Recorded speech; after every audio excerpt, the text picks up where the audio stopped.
Bom dia, meus amores. Feliz de encontrar com vocês aqui de novo. Hoje nós vamos conversar sobre alma. Já falamos um pouquinho disso lá atrás, mas hoje a gente vai colocar cada coisa no seu lugar certinho. Nós tínhamos comentado no nosso último vídeo que nós acompanharíamos o processo de construção que Kardec pensou para a introdução do Livro dos Espíritos, principalmente porque na introdução ele está apresentando, principalmente para os seus contemporâneos, qual é a ideia que ele estava querendo apresentar, do que ele estava falando. Por isso essa preocupação dele de colocar cada coisa exatamente no lugar em que ela precisava estar. E dentro desse conjunto de coisas, no primeiro item da introdução, ele vai falar sobre a questão de espiritismo e de espírita. No segundo item, ele vai abordar a questão alma. E ele vai se preocupar com isso, porque na própria fala dele, alma é um termo que vai ser muito utilizado em toda a codificação espírita. E quando a gente fala codificação, a gente está querendo dizer em termos de organização.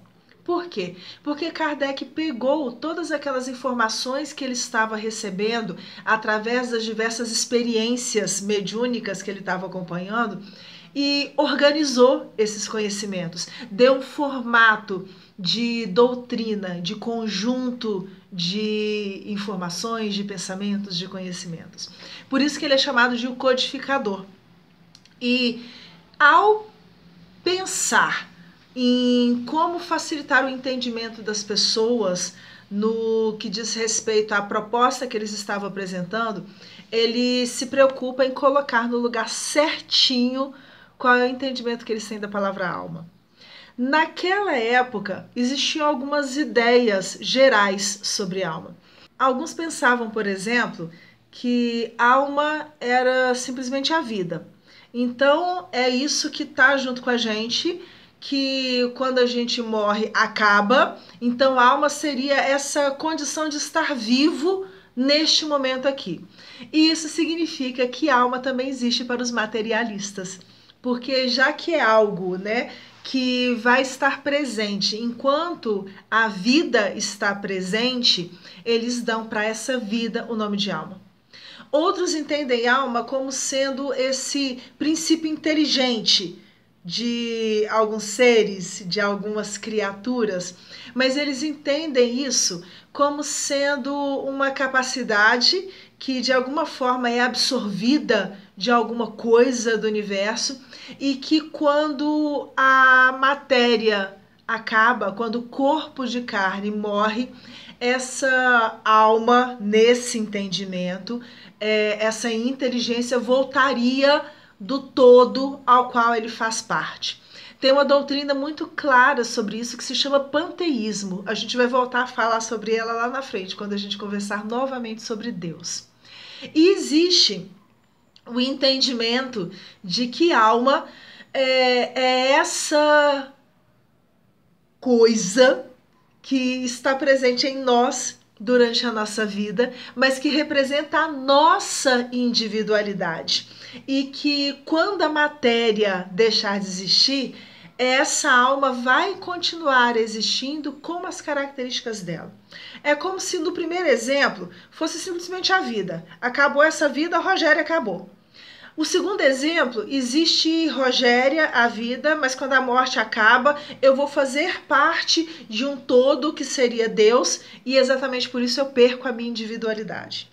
A terceira opção apresentada por Kardec, que são três opções que existiam naquela época, é a de que Rogéria anima esse corpo e que quando tudo acabar, quando essa matéria acabar, quando essa vida física acabar, eu, Rogéria, vou continuar existindo de outra forma em outro lugar, mas eu vou continuar existindo. Eu, Rogéria. Kardec fala que o ideal seria que se colocassem outros três termos para poder explicar da melhor forma possível o que eles estão entendendo. Ele já começa definindo que para a doutrina espírita, alma é essa terceira apresentação feita por ele, que é isso que habita em mim, que, aliás, falei horrível isso, não é o que habita em mim, é o que eu sou, que vai continuar existindo após a morte do corpo físico, que não perde a sua individualidade e que vai continuar crescendo, desenvolvendo, reencarnando, mas que vai continuar. Ele comenta que o ideal seria que para aquele primeiro modelo que a gente falou que os materialistas de alguma forma entendem a alma como sendo aquilo, seria o que na doutrina a gente chama de princípio vital. É aquilo que permite a capacidade de estar vivo. É o que caracteriza os seres orgânicos, o que significa que as plantas, os animais e os homens, todos eles possuem esse fluido vital. Ou, vamos dizer de outra forma, esse primeiro modelo de alma que eles colocaram lá, que era comum na época, existiria em todos esses 3 grupos: vegetais, animais e os seres humanos. O segundo modelo teria a ver mais com a ideia de uma inteligência. E essa inteligência, ela está presente nos animais, mas a diferença é que no homem está acrescida de um senso de moralidade. Porque o animal reage por instinto, é uma inteligência primitiva. O homem também age por instinto, mas ele pensa, ele poderia pensar 2 vezes antes de escolher agir de uma forma ou de outra. Por causa disso, Kardec fala que dentro desse entendimento que ele está levantando, que pode parecer confuso um pouquinho à primeira vista, o ideal seria que se falasse em alma vital, para mostrar aquilo que está presente nos vegetais, nos animais e no homem. Falar em alma inteligente, para mostrar esse princípio de inteligência que está presente nos animais e também no homem, mas ele fala que deveria haver também, se fôssemos colocar só o termo alma, uma alma espiritual, que é isso que existe nos seres humanos, que é o que vai permanecer depois de um tempo dessa experiência física. E Kardec fala que a preocupação dele em deixar muito claro o que a doutrina espírita entende por alma, que é essa possibilidade ou essa capacidade de se existir durante uma determinada extensão de tempo, durante um determinado período de vivência encarnatória, mas que continua existindo de outra forma após a morte do corpo físico.